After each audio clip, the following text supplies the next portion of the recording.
পাকিস্তানের 24 বছরের ইতিহাস যখন আলোচনা করা হয়, আজকে আমি স্বাধীনতার ইতিহাস বলছি না, আজকে বলছি একটা প্রশ্নের জবাব দেওয়ার জন্য, সেটা হলো আমরা জোরে কথা বলবার অধিকার কেন সংরক্ষণ করি? আমাদের উচ্চ কণ্ঠের আওয়াজ অনেকের কাছে পছন্দ হয় না। অনেকে চায় আমরা সারা জীবন শুধুমাত্র নতস্বরেই যেন কথা বলি। আমাদের কাছ থেকে উচ্চ কণ্ঠের ধ্বনি শুনতে অনেকেই প্রস্তুত নয়। কারণটা কি? সমস্যাটা কোথায়? সমস্যাটা হলো এই জায়গায়।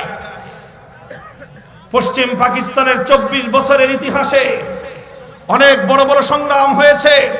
যেই সকল সংগ্রামগুলোর উপর ভিত্তি করে 71-এ বাংলাদেশের স্বাধীনতা অর্জিত হয়েছিল, সেই সংগ্রামগুলোর অন্যতম একটা অধ্যায় ছিল 52-র ভাষা আন্দোলন।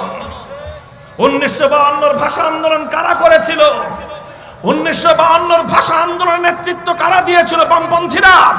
1952-র ভাষা আন্দোলনের নেতৃত্ব কারা দিয়েছিল? নাস্তিক মুর্তাজারা। 1952-র ভাষা আন্দোলনের নেতৃত্ব প্রদানকারী সংগঠনের নাম ছিল তমদ্দুন মজলিস।